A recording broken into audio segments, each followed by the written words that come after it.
Hello students. Today's session is on disseminated intravascular coagulation. Now, as the name suggests, it is disseminated intravascular coagulation. There is coagulation or clotting happening within the vessels which is extensive. So what happens when there is clotting?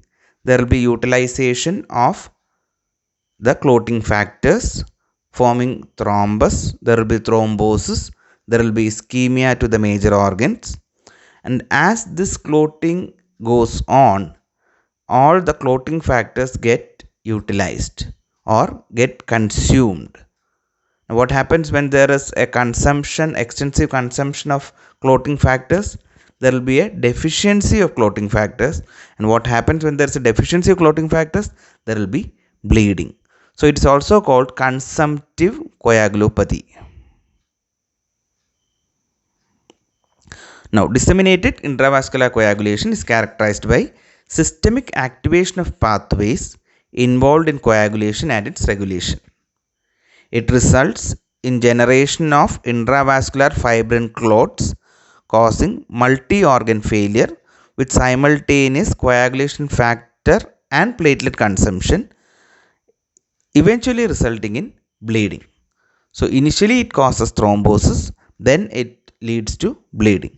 So there is consumptive coagulopathy. Coming to the mechanism of DIC or disseminated intravascular coagulation. As we have already said, there is a systemic activation of the clotting pathway. Now there is always a trigger which results in this systemic activation. So systemic coagulation activation are induced by cytokine pathways which are activated as part of a systemic inflammatory response. For example, a gram-negative septicemia. Gram-negative septicemia will result in the activation of cytokine pathways which can trigger a systemic coagulation activation. Second is release of procoagulant substances like tissue factor. A third mechanism would be a suboptimal function of the natural anticoagulant pathway.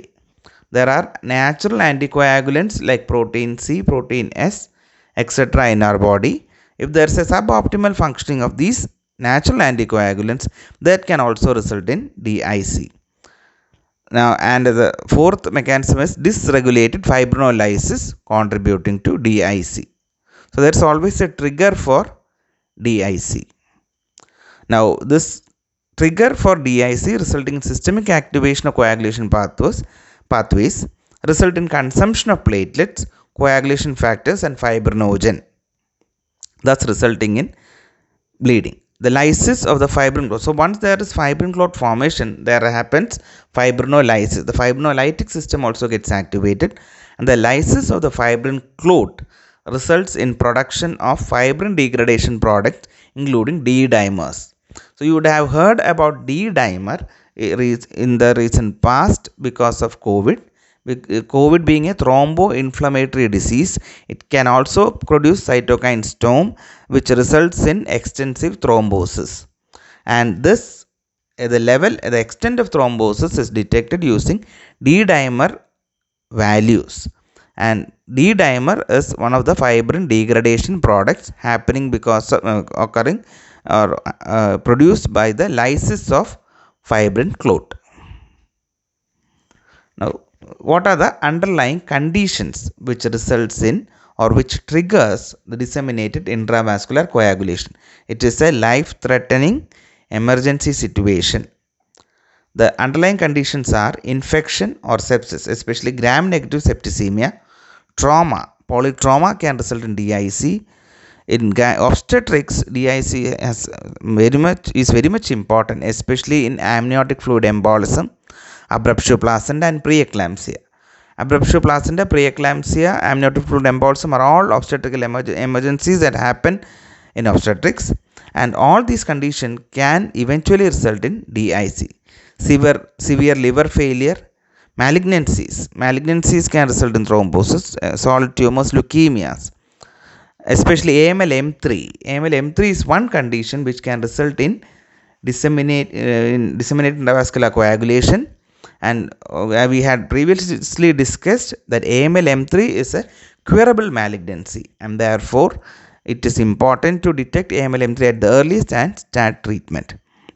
Tissue destruction, as happens with the pancreatitis or extensive burns, vascular abnormalities like vascular aneurysms, hemangiomas, toxic or immunological triggers can happen because of snake bite, hematotoxic bite, viper bite can result in DIC, ABO incompatibility, drug abuse can all result in DIC. The most important among these being the infection, sepsis, snake bite, and the obstetrical emergencies and malignancy.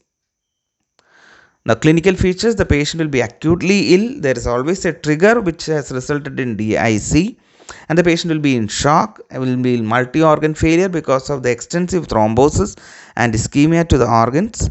The spectrum can range from no bleeding to widespread hemorrhage, and there will be thrombotic events as well. Coming to investigations, we had discussed about the investigations in bleeding, excessive bleeding, and all the parameters, the prothrombin time, activated partial thromboplastin time, the thrombin time, all will be prolonged. There will be severe thrombocytopenia. The D-dimer fibrin degradation products are going to be elevated. Fibrinogen will be reduced because of consumption. The peripheral smear will show fragmented red cells and thrombocytopenia. So when a patient presents with extensive thrombosis and bleeding tendencies in the background of infection, these lab values will help us to know whether the patient is going in for a disseminated intravascular coagulation. The ISTH scoring for the diagnosis of DIC requires the essential criteria being the presence of an associated disorder. So there should be an associated disorder which can result in DIC, like abruptio placenta or sepsis. Okay, and in them, if the platelet count, depending on the platelet count, because platelet counts are going to be low. So if it is more than 100, the 0 points, less than 100, 1 point, and less than 50, 2 points. So as the platelet count decreases, the score increases. Elevated FDP or the fibrin degradation product, if there is no increase, 0 points, and moderate, strong, it is 2 and 3. Prolonged prothrombin time, if it is less than 3 seconds, it is 0. 3 to 6 seconds, it is 1. More than 6 seconds, it is 2. And by the level of fibrinogen. So these are the 4 factors that they take into account to come to a score to predict whether there is DIC. So platelet count, elevated fibrin degradation products, prolonged prothrombin time, and fibrinogen. These are the 4 factors, and if it is more than 5, the total score above or equal to 5 is compatible with overt DIC. But if it is less than 5, you have to be monitoring the patient for the next 1 or 2 days because they might be at risk of developing DIC. So if the score is more than or equal to 5, it is compatible with overt DIC. Coming to treatment of disseminated intravascular coagulation, the first thing and the foremost thing is to treat the underlying cause. If it's amniotic fluid embolism, treat that. If there is abruptio placenta or preeclampsia, treatment of the obstetric treatment for the same. Then in case of infections, you will be giving antibiotics to cover for sepsis. Manage acidosis, renal failure, dehydration, and hypoxia, because there will be multi-organ failure secondary. So most of the organs are going to be affected. There will be severe acidosis which has to be corrected. Renal failure, maybe patient might require dialysis. Blood component therapy is given if there is major bleeding or surgical interventions are planned in such patients, because if an abruptio placenta is going for DIC, then you might give a fresh frozen plasma cryoprecipitate platelet transfusion because the patient can have excessive bleeding during the procedure. Prophylactic dose of heparin if there is no contraindication to heparinize, because if there are bleeding risks, then or if there is bleeding, you will have to avoid heparin. And if there is established thrombosis, then you have to treat cautiously with unfractionated heparin if there is no clear contraindication. So it is always a cautious use of heparin because DIC can also result in bleeding. So to conclude, disseminated intravascular coagulation is consumptive coagulopathy. There is a trigger which results in a systemic activation of uh, the coagulation pathway, resulting in extensive thrombosis. That this leads to consumption of platelets, all the coagulation factors, which eventually results in bleeding. The most common and the most important triggers are infection, sepsis, obstetric complications like abruptio placenta, placenta previa, amniotic fluid embolism, malignancies, and then burns, etc. And snake bite, hematotoxic bite, viper bite can result in DIC.